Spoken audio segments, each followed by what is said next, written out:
Okay, good afternoon, everybody, and welcome to the 8th CEA Power Hour. We started these webinars back in August in the absence of any physical meetings to try and keep members of the CEA and plant works updated on what the topical affairs were at that time. And looking at my hair in the video, I think probably August was the last time I got a decent haircut, so roll on April. So I'm not sure using the horse scissors is really doing it. Before we start, my name is Joanna Oliver. I'm the Director of Global Programmes for the Construction Equipment Association, and I'm just going to run through some rules of the CEA House. The webinar is held in accordance with the CEA's corporate compliance rules, and that means no discussing anything that might be construed as in breach of the Competition Act. So no discussing prices or strategy or anything. Anybody doing that will be unceremonially removed from the meeting. The webinar will be recorded and made available with the slides from today's presenters on the CEA website. Please don't forget to stay on mute unless you're asking a question. That's really important because I guess quite a few of you are having your lunch, and we've had one or two rather loud chewers in the past. So in the interest of everybody's sanity, please keep your mics turned off. If you want to ask a question, and there should be some time for questions at the end, please write it in the chat box, which you can access on the control bar of the Zoom facility. If time allows, we might call on you to actually ask your question in person. To conserve the bandwidth, please turn off your video unless you are actually asking a question. Some of us are out in the country and might not have the fastest broadband. And please don't complain if you or we have any technical difficulties. We're doing our best. I think we've all pretty much got the hang of Zooms now, but the weather always throws something in to surprise us. So today's menu is a focus on the Americas, and particularly looking at the impact and recovery of the pandemic on construction equipment sales. And we're lucky to have Sam Mottram from Caterpillar, who's newly moved on into a new role as Aftermarket and Attachments Growth Manager.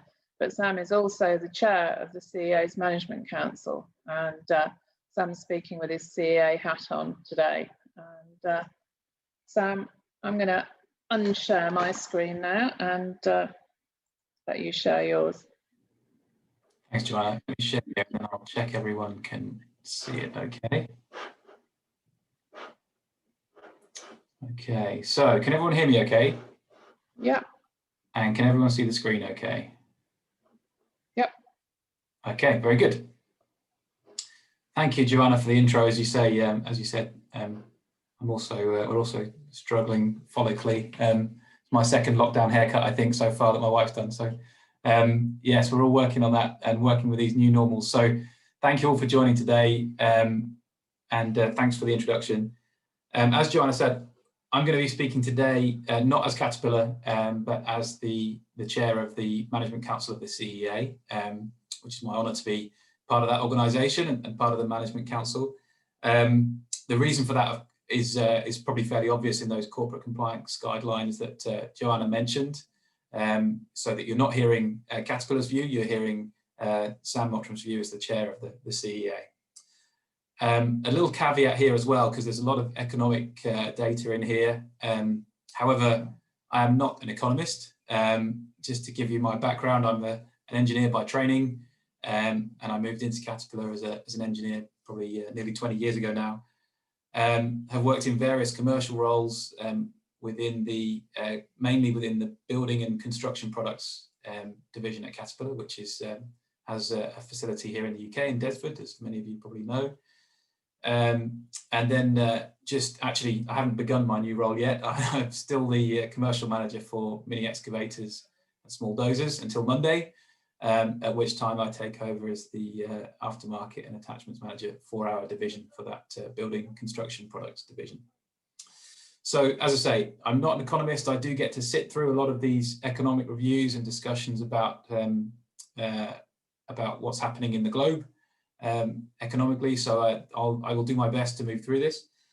Nothing you see here today is Caterpillar information. It's all available to you outside of Caterpillar. So either via reports like Youngst Associates, the Financial Times, or some of the regional economics like the ONS in the UK, the equivalents in some of those countries.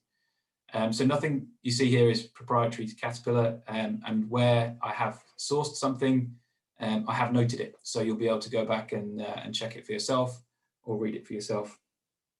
You will remember, those of you who attended Chris Slight's presentation back in October in the Power Hour, he took on really reviewing what was going on in the global industry with a particular focus on where off-highway research are focused, which is Europe, India and Asia. So I'm sort of picking up the baton from Chris and trying to do the same thing for the Americas primarily. And again, that's Chris is far better qualified probably than I am to speak about this. So I will do my best today. And what we're going to do today is really look at two parts. So obviously coming out of 2020, it was a pretty interesting year, different year for many of our sector. So we'll come through a little review of 2020 for the Americas, where we ended 2020, and then also pick up and look forwards and try and give you some idea of how those indicators look moving forwards for the sector in the Americas. So hopefully I'll be able to get going here and move my slides on. So let's get going. First of all, we'll talk about the pandemic sales and impact and recovery. So when we talk about Americas, obviously that's really dominated by North America and really the USA when we think about that. North America, if you remember Chris's slides when he presented, he talked about what the percentages were per region. And North America is about 18% of the unit sales of construction equipment globally, but about 32% of the dollar revenue in terms of sales for construction equipment. So obviously a large proportion of our industry globally is focused in North America. Now that's a 2019 number that I've given you there. So there may be subject to change after last year's changes. So if you remember back to about this time last year, if I think back and check back in my calendar actually and had a look, about 2 weeks after this date last year, I was flying to ConExpo, as I'm sure many of you and your colleagues were doing as well, with a growing concern about virus spread in China, but then also into Europe and into the USA. And it wasn't long after that event that we were plunged into lockdowns, shutdowns of construction equipment facilities and production, as well as job sites for a period of time. And really, if you think back to this time last year, that outlook was pretty unclear, and that becomes very apparent when you read some of the reports from around that time. So this is Youngst Associates report. They publish one of these every month. So this was their report for April 2020. And as you'll see here, really they didn't know, and nobody knew at that point what was going to happen. And you can read it in the text there. We can only speculate at this time that construction equipment sales in 2020 could decline between 20 and 40% below 2019 levels. Agricultural equipment sales might be slightly less affected. Also, interestingly, they predicted we would not see a V-shaped recovery in the industry once it's over, and that it would take a little while for everything to spool up and get back to the same levels it was at before. And also, they note the growing number of unemployed people and how that was growing daily. And again, getting those people back to work and getting industries back to work was key to our progress last year. So their headlines, again, that 20 to 40% decline below 2019 levels, no V-shaped recovery, and preparing for some pretty severe negative downturns. So if you're in the construction equipment industry, there's that's obviously rings some alarm bells. We have big facilities where we have a lot of people employed, a lot of people close together and working together, as well as, of course, the construction job sites themselves. And so the question to us, to everybody in the industry at that point was, okay, what happens now? And so as an OEM, I'm sure like most, we're very lucky to have telematics data that starts to tell us what's happening on our job sites. And that's where we turned first to see, okay, what does the real-time utilization of equipment look like today, and then looking forward, has there been a dip? Is it a machine sitting idle, and therefore what does that then impact what the industry looks like for the rest of the year? And the good news, when we began to look at that data, and you can see it reflected here in the US construction activity for each of the months of 2020, you can see the housing starts and building permits shown here. And it really reflected, was really quite reflective of what we saw in equipment as well, in that we data tailing down, and then March into April as those lockdowns begin to hit, as the true impact was really being understood. But really then from May onwards, you can see an uptick each month in both the housing starts and the building permits being granted, going forwards from sort of May all the way through the back of the year. And what's more is that by the end of the year, by the third and fourth quarter, you can see we're actually back up to almost where we were pre-COVID on the housing starts data, and actually above where we were on the building permits being provided. So again, some really positive news. It took a few weeks for this to really start to come through, as you know, and really start to be seen. So while there was a dip, it was probably not as protracted as many had forecast through the start of that crisis. And then the same in construction spending, and this really tells the story. Many of these projects in residential and non-residential building had already begun. The budget had already been provided. The work had already begun on that particular job site. And so in many cases, that just continued with the allowance of construction sites to operate, with the guidelines in place for distancing and for controls like temperature controls in place. Many sites were able to pick up pretty much where they left off, and so the actual spending side of things, the dollar spent, didn't really see a big negative impact through 2020. There is a sort of general trend. You can see slight trend downwards on the non-residential, and we've seen that for the last year or so in North America, whereas residential is really at all-time highs when we look at where we stand today. Going back, so we're pretty much since I think 2002 was the last time we were anywhere near this sort of residential spending and residential construction. So again, coming through that time of March, April in the US, it felt like we were actually probably better off than we had anticipated we would be. Construction continuing, and this was another report from Yanks. They publish 4 times a year. They publish a short-term machinery forecast, and this forecast basically is to show you for next year, what's going to happen in 2021 versus 2020.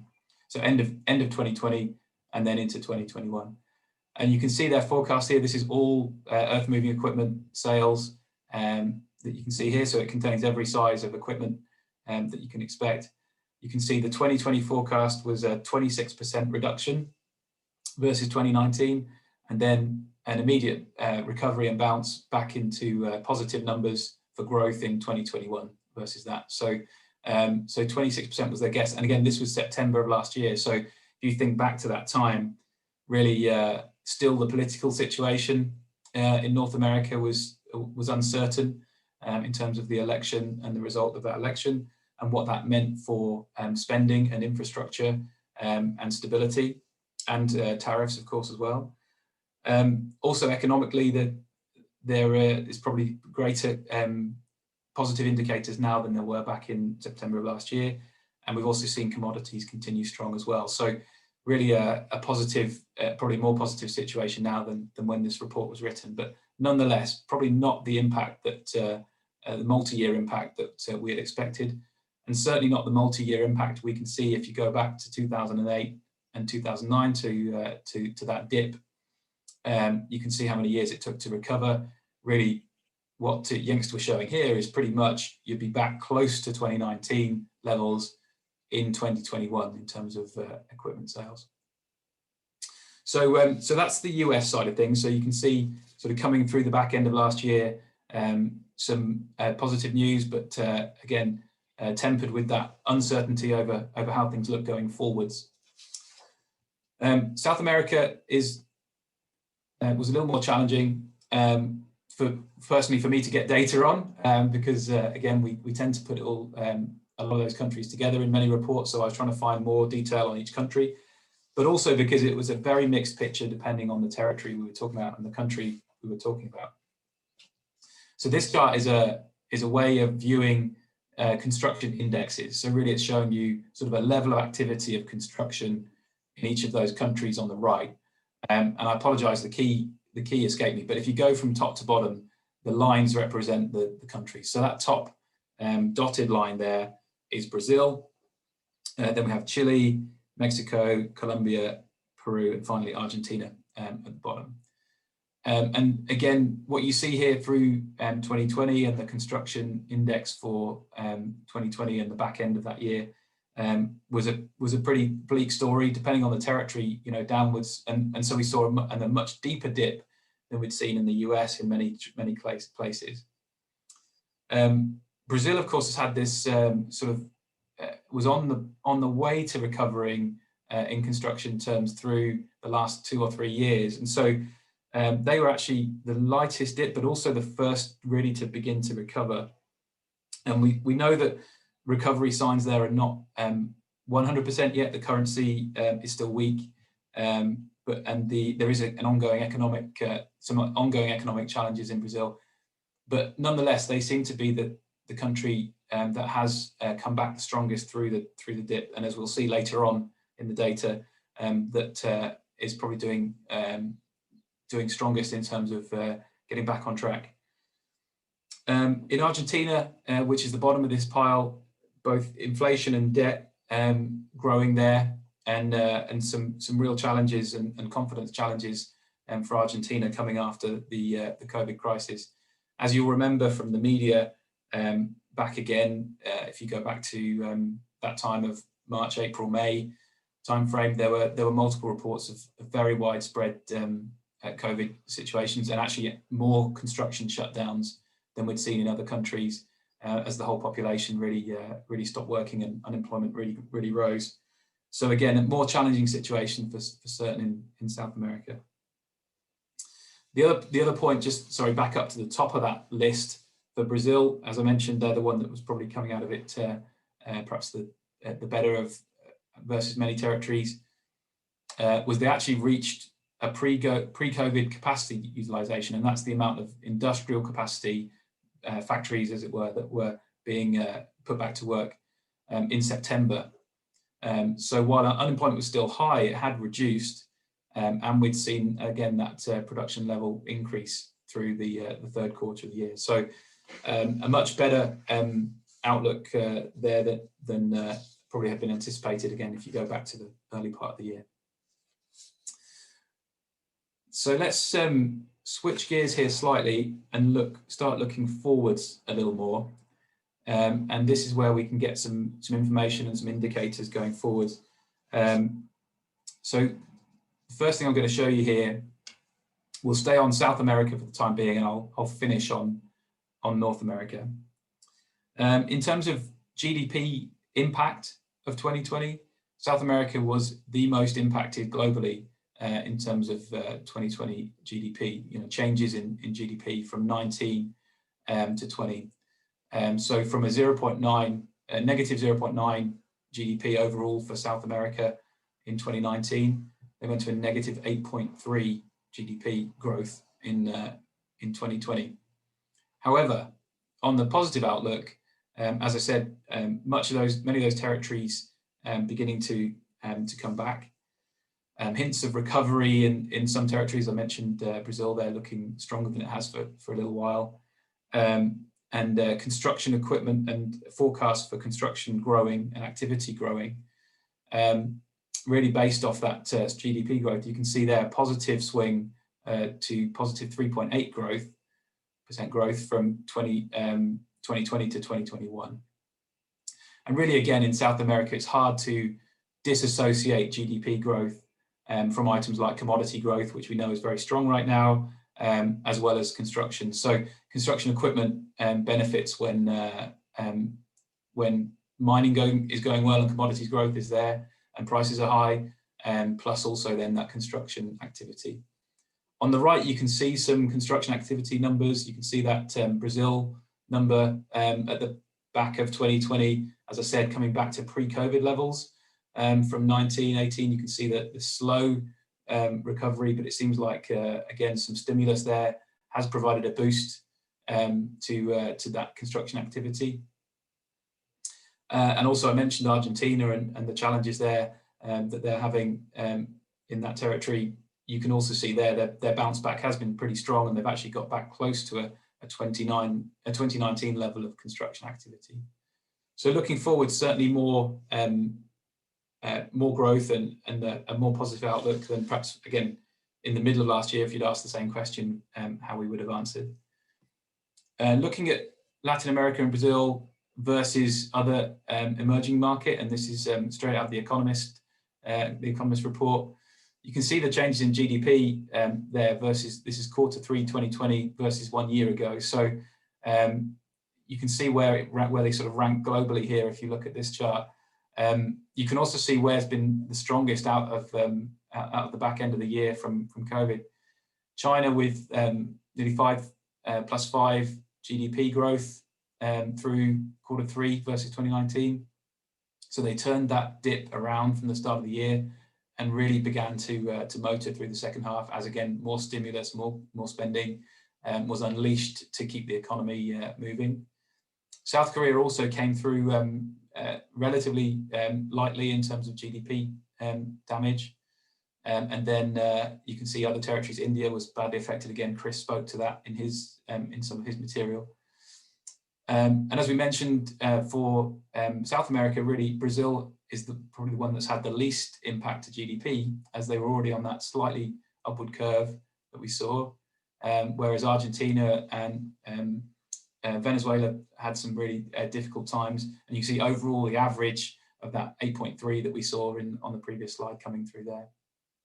The other part to just pick out from this chart is the industrial production as well, which gives an indicator of how well a country is producing, and of course also has a clear link to construction equipment production. So again, you can see that the countries that have come through strong in the back half of the year, China and India both positive. Indonesia is positive, despite some very challenging times for Indonesia last year. But also you see some positive indicators in a couple of territories in South America as well. Brazil, as we mentioned, and also Chile, particularly as commodities growth brings some mining back as well. So really not a mixed story in South America, but not all negative. Probably Brazil coming out of it looking the strongest, with Argentina with some fundamental challenges going forward.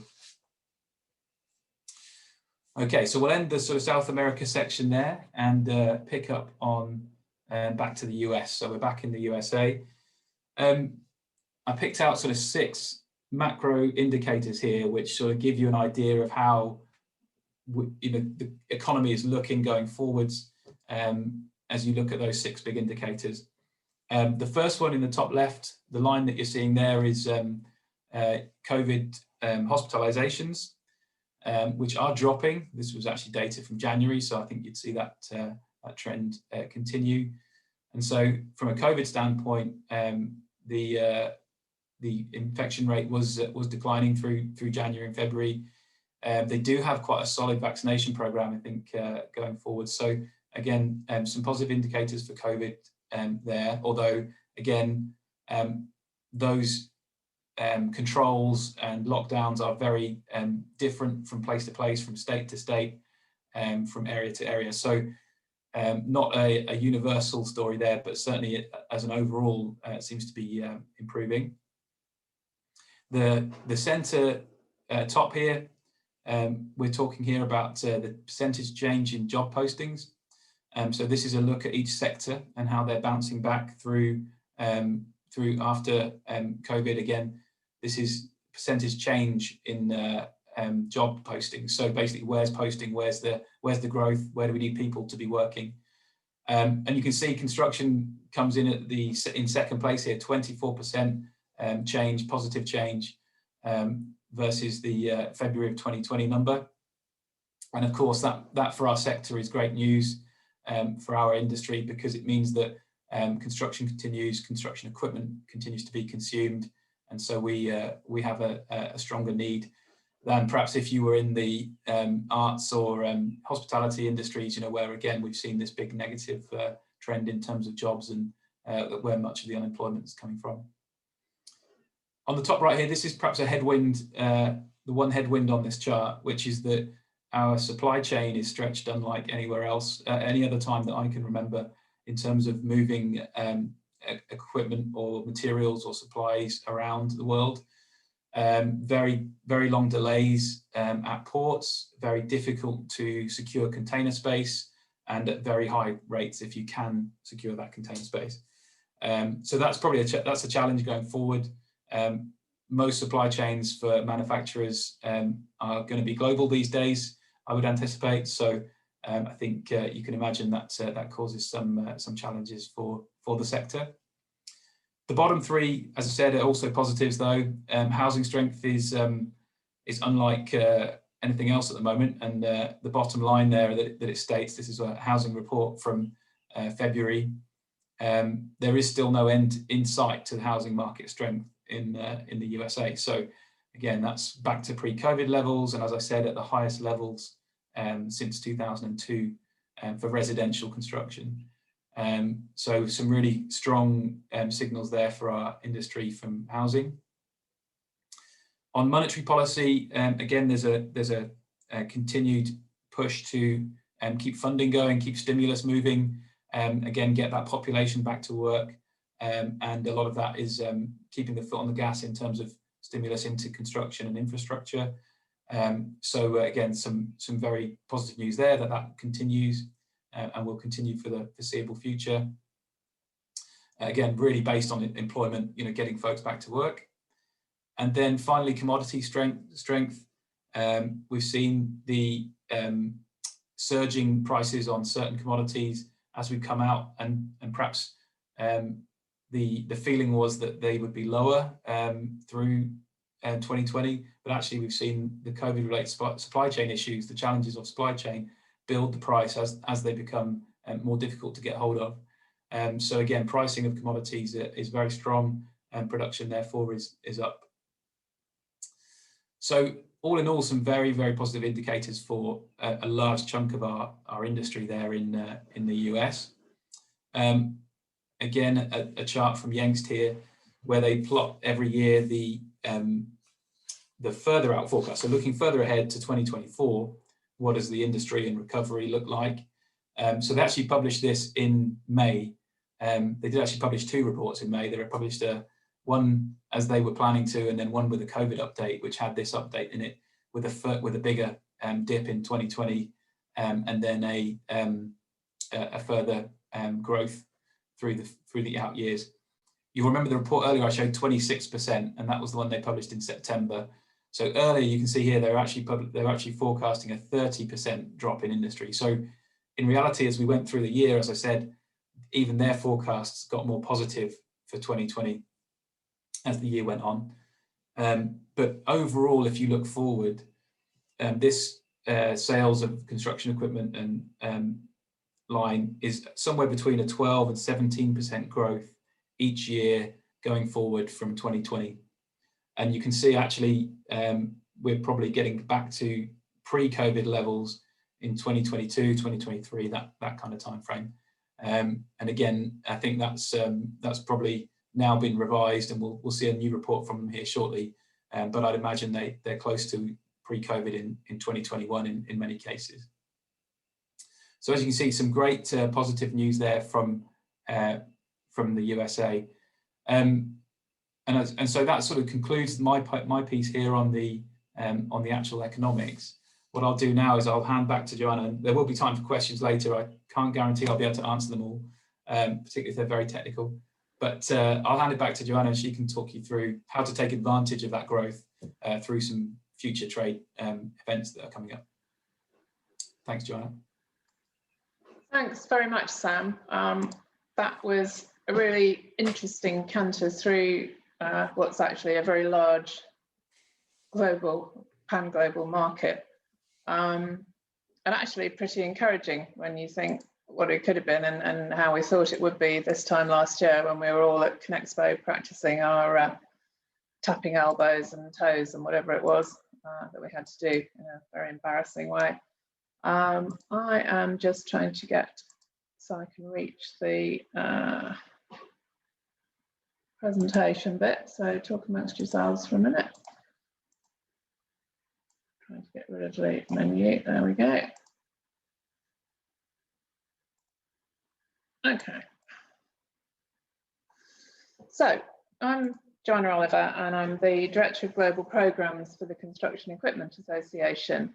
I've been doing this job for over 25 years now, and normally I'm travelling around the world helping UK construction equipment manufacturers find new markets and new distributors. I haven't been anywhere since I got back from Conexpo. I haven't even left Yorkshire, so my title should probably be changed into Director of Yorkshire Construction Equipment at the moment. But so we're going to have a look at how the pandemic has affected international trade with a point of view of going to exhibitions and trade missions, what's been cancelled, what's still on, and then look at how the CEA can help your company with international trade until we can all actually jump on a plane and go somewhere. So yeah, my year this year, instead of saying, oh, I'm just about to get on a plane to go to China, is talking to people like, well, I should have been in Chile this week, or I should have been going to India. And I'm sure everybody's like that. So pretty depressing view in Europe. All the big exhibitions cancelled. Many of us would have been going to Intermat in April. Even the British shows all cancelled. Little bit of better news towards the end of the year. SMOPIC postponed till November. Hillhead, I understand they still have the opportunity to go ahead in June and have a fallback position in September. Our own exhibition, Plantworks, has been postponed from this year to next year. The Russians are very optimistic. Bauma CTT Moscow is still going ahead in June, and Bauma, the big one, going ahead in 2022. And I'll come on to that again in a minute. The USA, World of Asphalt was cancelled. But again, they seem to be a little bit more optimistic, and they're postponing events until later in the year. Mine Expo, the big 4-year cycle mining show, that was postponed from last year until September. The Condex Distributor Show, they're going 50-50 virtual and in person in Las Vegas. And we will be participating as CEA in a virtual capacity. I turned down the opportunity to jump on a plane to Vegas, not wanting to spend 10 days in a hotel when I got home. Conexpo, yep, going ahead, 2023. Asia, again, tale of cancellations, but China and India, they should be fine back end of the year. Unfortunately, M&T Expo in Brazil was cancelled for obvious reasons. Hopefully that will be rescheduled next year, and we'll be able to take up some of the opportunities that Sam outlined as the Brazilian economy recovers. Bauma Expo Africa, which is held in Johannesburg, that's still going ahead in October. I guess the jury's probably still out on that. We won't be taking a UK group given the South African variant.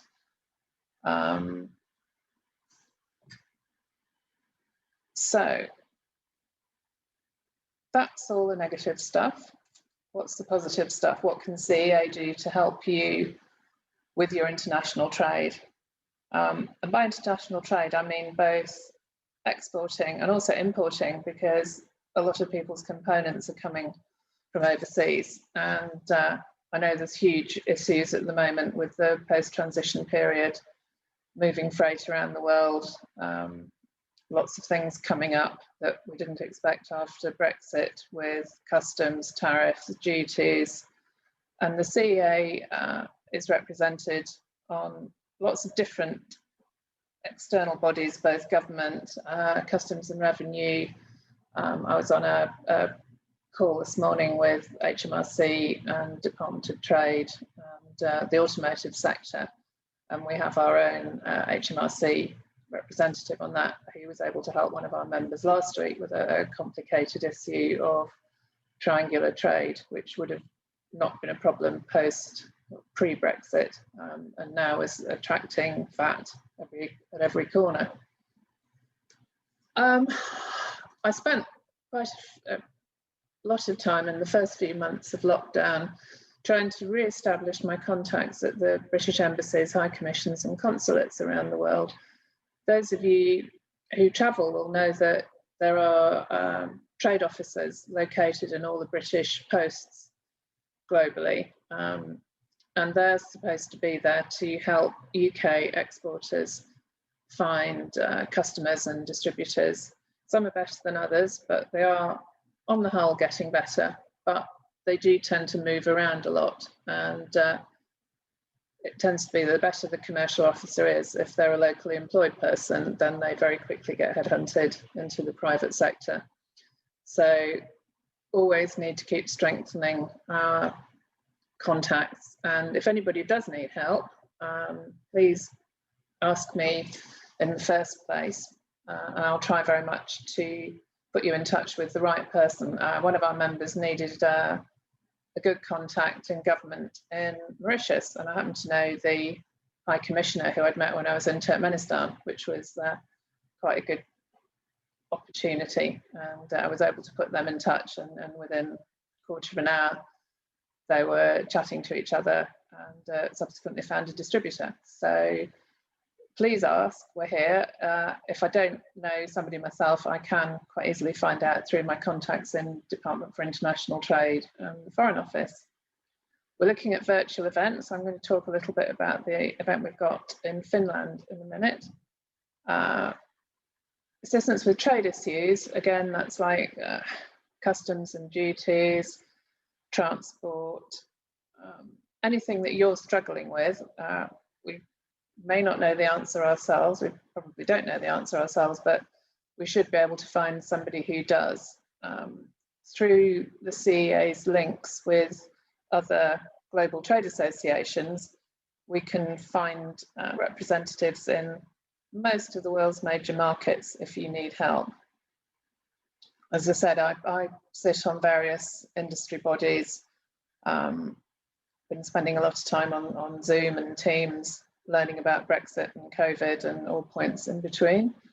We've been sharing information on Brexit issues through our regular bulletins, and also anything to do with COVID. I think we're up to about 50 COVID bulletins now. The DIT issue daily business opportunities, which are fed in through British consulates. So it could be that they've found a tender opportunity, or they've heard of somebody wanting equipment or consultant advice in their particular market. we're trying to reshare these on our website. We used to be able to do it, and DIT changed the way that they published it. But if you haven't already signed up for the business opportunities, it's really worth doing. And there's about 100 a day. I mean, most of them are irrelevant. They're about, do you want to build a car park in Ulaanbaatar? But just every now and then there are some quite useful ones looking for reasonable quantities of equipment that you can then feed into your local representative. If you don't know how to register for that, please ask me. And we're also running webinars ourselves, like this one, but also signpost members to webinars run by outside bodies. There was a very good one a couple of weeks ago on rules of origin, which hopefully many of you were able to attend, run by the Institute of Export. As I mentioned, we're running our first virtual trade mission in partnership with the British Embassy in Helsinki. And that came about really just by a phone chat that I was having with one of the commercial officers who said they'd got the opportunity for a showcase, wasn't quite sure what industry to use. So I said, yeah, great, let's have construction equipment. And we've coupled it with safety equipment and some construction products. So how this works, it's an online format showcase for anything that's innovative, not something that you've been making since God was a boy. 29 companies, which we're calling missioners, have been recruited, all from the UK, and the embassy's job is to now introduce them to the users of construction equipment in Finland, both in construction contractors, equipment rental dealers, and also there's a lot of mining and quarrying in Finland. So lots of opportunities there, particularly for anything safety and technology related. The online showcase will be live, I think, beginning of March, and will be online for at least 2 months, if not longer. And it will be backed up with some webinars later on in April, because there should have been a construction show, FinBuild, held in Helsinki in April, but that's been cancelled. So we're able to capitalise a little bit on their misfortune and introduce our missioners to the Finnish market. The recruitment for that's already closed, but we're hoping if this is a success, then some of the other embassies around the world will roll out something similar in this format. Talking to Peru and Kuwait and Chile on that one. Something really positive, Bauma, not much social distancing there. So hopefully by April 22, we've all been vaccinated. Because anybody who's been to Bauma and has spent some time commuting on the underground will know there is zero chance of social distancing. Bauma, for anybody who hasn't been, is crazy. It's the world's biggest show for any sector, not just construction equipment. It is absolutely huge. They have 600,000 visitors over 7 days, nearly 4,000 exhibitors, and the CEA runs the UK Pavilion. Here you can see the general design of the UK Pavilion. I think this was Bauma last time. We have individual stands, and also we have a common area which also features what we call export pods, which is a chance for smaller companies who just want to dip a toe into the market, don't feel ready for their own stand, to just take a little bit of space and have the opportunity to be based on the UK stand. I'll be starting recruitment next week. It's a bit difficult at the moment because we've got the space, but I don't know how much the stands are going to cost, because nobody in Munich knows what the post-COVID landscape is going to look like, repricing, what the percentage increase will be, what particular precautions we're going to have to take for social distancing and or PPE. So what I'll do to start with is just take expressions of interest and probably just a 5% deposit, which will be completely refundable if you decide not to go. Bauma is probably going to be the first chance anybody gets to exhibit at a big international show since Conexpo, which will be over 2 years ago by next April. And I think space is going to be so tight. The last Bauma, they had a waiting list of over 700 by the time the show opened. That's going to be well over 1,000 for next year. So if you are interested in going to Bauma, as soon as I send out the application pack, please don't hesitate, because I think the space will just disappear very quickly. And finally, but by far from least, our own exhibition, Plant Works, which will be held from the 14th to 16th of June next year, instead of this year. And it will again be at Peterborough, which has the advantage of being just a massive area. We only used, gosh, I think less than half of it last time. So there is a huge amount of space should the need for social distancing still be around next year. Hopefully it won't. Hopefully we're all vaccinated and we can carry on however we want. But we have got the opportunity to really spread out. Sales are going live in the spring, and very much hope we'll be welcoming past exhibitors and some new exhibitors next year. So I think that is my cant around events and exhibitions. So I'm going to stop sharing my screen now, and we will go on to some questions which I'm going to look at now. So Sam, are you back? Yeah, I'm still on. Okay. How are we doing for time? Oh, cracking on. Okay, I'm going to call these out. So this is from Glenn Hampson. Sam, have you seen more of a shift toward mid-tier equipment in South America, the likes of SEM, brackets CAT and Lugong? Yeah, so I answered that one on the chat there while we were talking. I think you can see, if you take a look through any trade press, you'll see those OEMs like Lugong, Sani, those others are establishing themselves strongly in the territory. And Glenn's called me out on that and then responded with just seeing if the economic situation has led to more mid-tier offerings versus world-class. I'll say at the moment, I haven't seen that change in great numbers. I think also I think what you're seeing there is, with the Chinese economy growing so fast and being such a growth driver for our industry globally, I think that means that the capacity from China is being soaked up. Much of it is being soaked up in China, which again has probably limited how much impact they can have. Plus, you look at some of the territories in South America, like Brazil, with some of the restrictions unless you manufacture there. So imports are more challenging. So not yet, I think, is probably the best way to see that, but nothing to say that won't change in the future. Okay, I'm sorry, I thought there was 3 things in the chat. I discovered they're all you and Glenn having a chat between yourselves. Or me, yeah, sorry.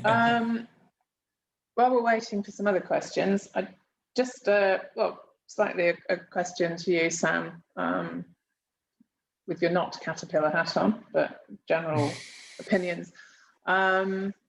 We're getting lots of issues about the cost of steel and the availability of steel. I've been talking to some steel producers. It doesn't look like it's going to get easier anytime soon. I mean, I guess that's an issue that's really affecting most of the OEMs and some of the down the supply chain. I mean, what's the solution? Any ideas? Yes, good question. I'm not sure I can answer on a solution, but I will agree.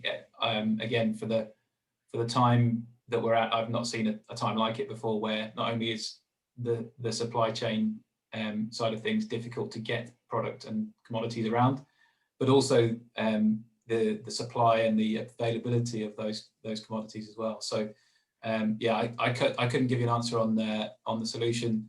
I'd have to lean on my our vice chair for the management council, David Wayne, who may be on the call. He might be able to give a better answer than me.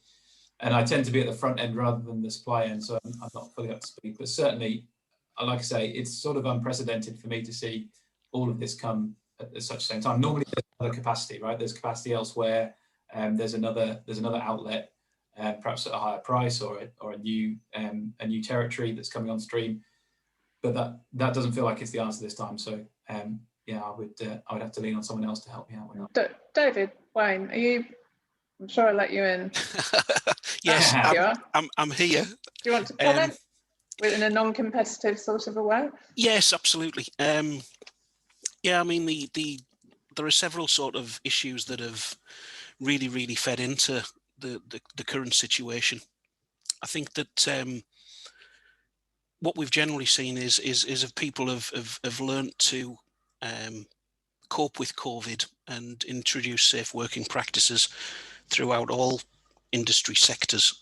People are back to work, you know, in a safe way with whatever PPE protection that they're needing. So I think we've generally found that whilst a lot of sectors might have been forecasting demand to return in a kind of steady state, and you were maybe looking at some saying it might be 1 or 2 years until we're back to pre-COVID levels. I think in general what we found is that the market's recovered remarkably quick, and demand is at a point where it's pre-COVID levels or even exceeding pre-COVID levels. Certainly within the steel industry and the Northern European steel industry, an awful lot of blast furnaces shut down during last summer, and it's not just something that you can immediately turn the tap back on and introduce overnight. You know, it takes a bit of planning to get some of these big blast furnaces back up and running again. So there has been a bit of a lag in terms of turning European capacity back on. Even now in the trade reports, there are still some blast furnaces that they are only just managing to get back up and running again to high levels. So the increased demand, the reduced capacity, obviously all that does is trigger price increases. And one of the interesting articles that circulated recently was, for example, a lot of the steel mills back in October, November were saying to a lot of the big OEMs across all industry sectors, from automotive, you know, forging, white goods, tin can, everything. We're saying, look, demand's coming back faster than we expected. We're looking for an increase of X. But more importantly, you probably need to just secure your capacity. So I think a lot of these guys begrudgingly paid the extra money. But then when we saw the raw material prices shoot up as we did, through the end of December into early January, and then scrap following it, it turns out that many of these people who booked early actually got a fantastic deal, because the raw material prices massively outstripped any increase that any of the mills secured. You know, I think that in general, you know, you're looking at 120, 150 pounds a ton price increase or cost increase as a result of those raw material prices being at where they are now. You know, if you look at those raw material prices now compared to where they were in October, November, that's the magnitude of increase that you're seeing.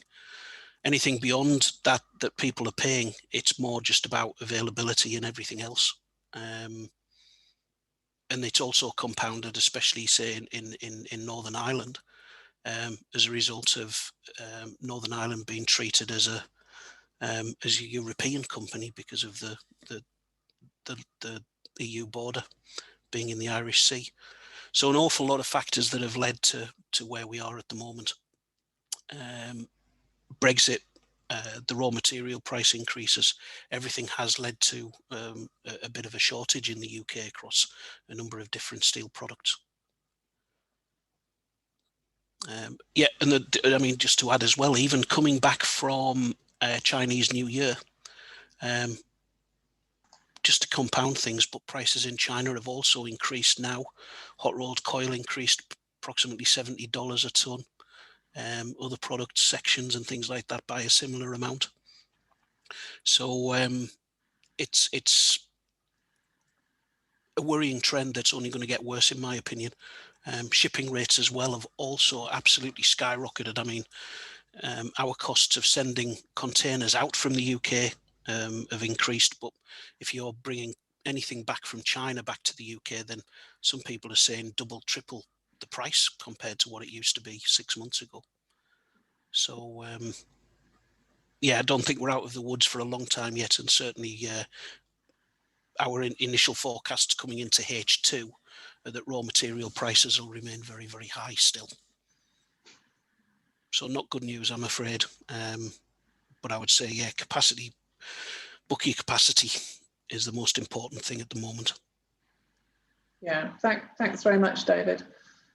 I mean, another ongoing trade issue with the USA is, of course, the Boeing Airbus tariff trade war. I don't know, Sam, have you have anything to do with that, or is that you leave that to your partners across the sea?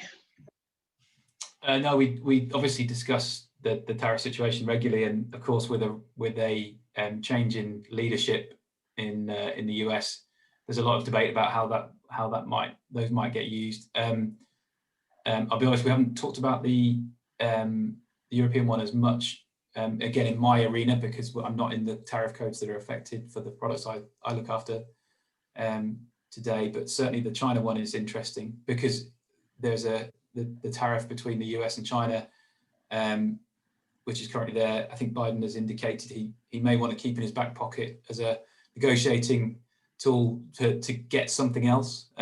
So I think it's not going to be an immediate withdrawal of those tariffs and forth. So I think that's probably the best way to describe it. We're in a bit of a holding pattern until Biden's working out what he wants to do with those tariffs. But again, much conjecture on that. But that's probably the best way I can clarify at the moment. Yeah. So it's going to be. I think they'll be here for the time being. Yeah.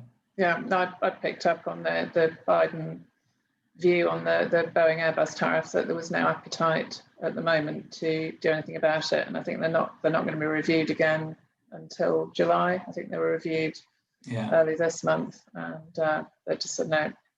Even though Britain's applied for sort of a derogation from the European conglomerate, they've just said no. You're part of an Airbus nation, so you're going to stay in the 25% tariffs. So. Yeah, something that we continue to lobby on behalf of the sector. We've been approached to support extending the steel quotas into Northern Ireland, as David alluded to, for people not familiar with it.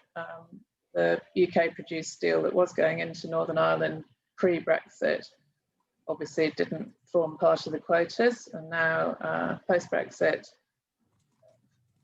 quite a large quantity of steel that's going in both for construction equipment and for general construction. Rail is forming part of the quota, so the quotas for certain types of steel products are going to get used up very quickly. So the steel industry, I think with UK Steel, which is part of Make UK, are lobbying to have the UK steel quota increase to reflect the pre-Brexit level of steel sales into Northern Ireland. So I think the CEA will be supporting that, just really to try and get the availability of steel in the UK a bit more stabilised. So we're coming to the end of our time now. Has anybody got any questions? Just shout out if you have. Robinson here, which again I was just tapping an answer to about seeing some positive swings across all markets, but that will have an impact on availability. Excavator availability was the question. And with current supply chain delays, will this differ by region? So what will the impact be, I guess, on availability? And I don't know how much I can go into that, but I will say everything that we can do is being done to stabilize availability right now to our end users. That's that's obviously our daily work right now, is to do exactly that. So that's probably about as much as I'm allowed to say on that one, but appreciate the question, Barry. Thank you. Thanks, Sam. I'm just going to share my screen again. And we will look forward to the March Power Hour, 22nd of March, which is a Monday, breaking with tradition. And we're looking at driving the electric revolution. We've got some interesting speakers from the Committee on Climate Change, Driving the Electric Revolution, which is part of Innovate UK, government body, and the Low Emission Mobility Knowledge Transfer Network.